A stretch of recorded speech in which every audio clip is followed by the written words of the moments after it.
But after the coup, the de facto authorities said they had cancelled tribal ID cards, and anyone labeled ethnic plus Bengali cannot renew their passport.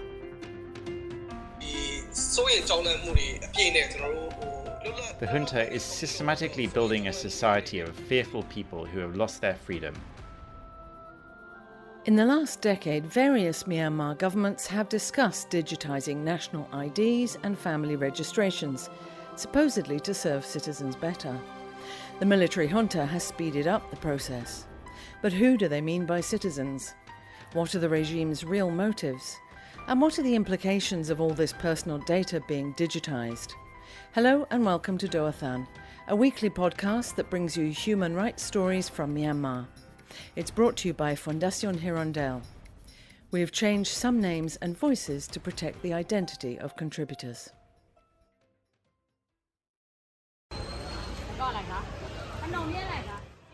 Goze used to be a government employee with a secure job in Myanmar. Now he is living in Thailand illegally. In 2021, he joined the civil disobedience movement to show his opposition to the military coup in Myanmar. In 2022, he decided to renew his passport so that he could go to Thailand. But he soon realized that his dream was in vain. Ministry under the junta share their list of CDM staff with each other. This includes passport office and immigration office at airports. Worst day, all personal data is now digitized. Two people try to leave the country legally before me. They are CDMers from the Ministry of Education who work as office assistants. Although they were not in high-ranking position, the authorities did not let them go. For CDMers, there is no way to go out of the country legally. Since all personnel information is digitized, there is no way we can sneak out. So even if we are lucky enough to pass the passport office and get the passport, there is no way to pass through airport immigration. In May 2021, the junta started the so-called Road project to digitize nationwide IDs and family registrations. By June 2022, they announced that they had already digitized 52 million individuals' ID cards. But even before that, it was announced that people getting or renewing passport would need to make an online appointment and get a QR code before going to the passport office. Myanmar human rights activist Nikki Diamond told Doathan that the junta had set up this system to their own advantage.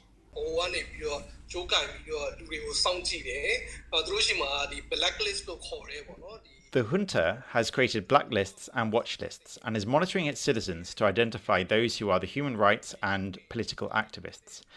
The military watched and monitored us in the past, but when the technology became available, they started to monitor people with digital technology, and as a result, people are losing their freedom. Manui is losing her freedom to travel. She was labeled as Myanmar Indian Muslim on her national ID card. When she needed a new passport, she found she could not renew it.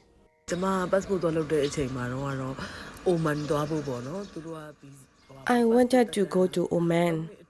As part of the requirements, my passport had to be valid for another 3 years. I needed to renew my passport as I have only 2 years left. They said I need to get an online booking, so I asked a broker to get a QR booking for me. They asked me my religion, and I answered Islam. Then they said no, it will take longer, and they refused to get a QR booking for me. The QR booking system is proven to be very difficult and time-consuming for everyone. Many people pay brokers to speed things up, but it can still take weeks just to get an appointment, and up to 4 months to get a passport. In the past, it usually took about 14 business days to get a passport. Doathan tried repeatedly to speak to the relevant department about the new passport system, but got no response.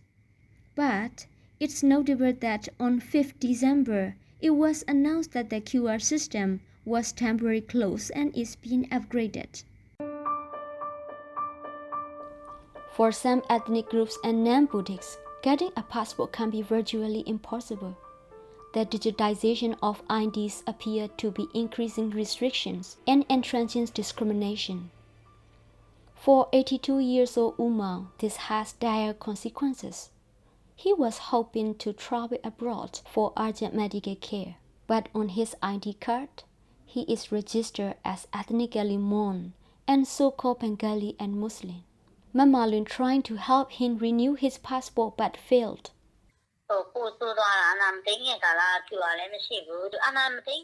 It got worse after the military seized power. It got worse. Before the coup, there was no QR online booking.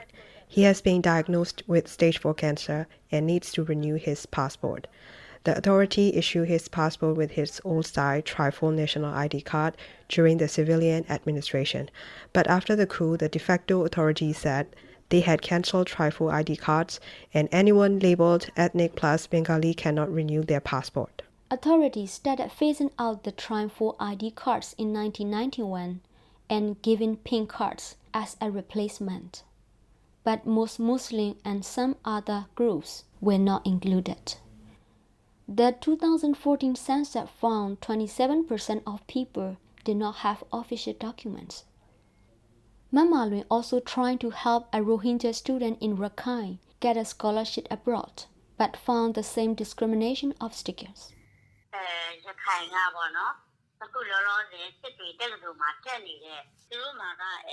A Rohingya university student in Sidri, he holds a card issued by the authority, which allowed him to study at university as he was denied citizenship due to his ethnicity.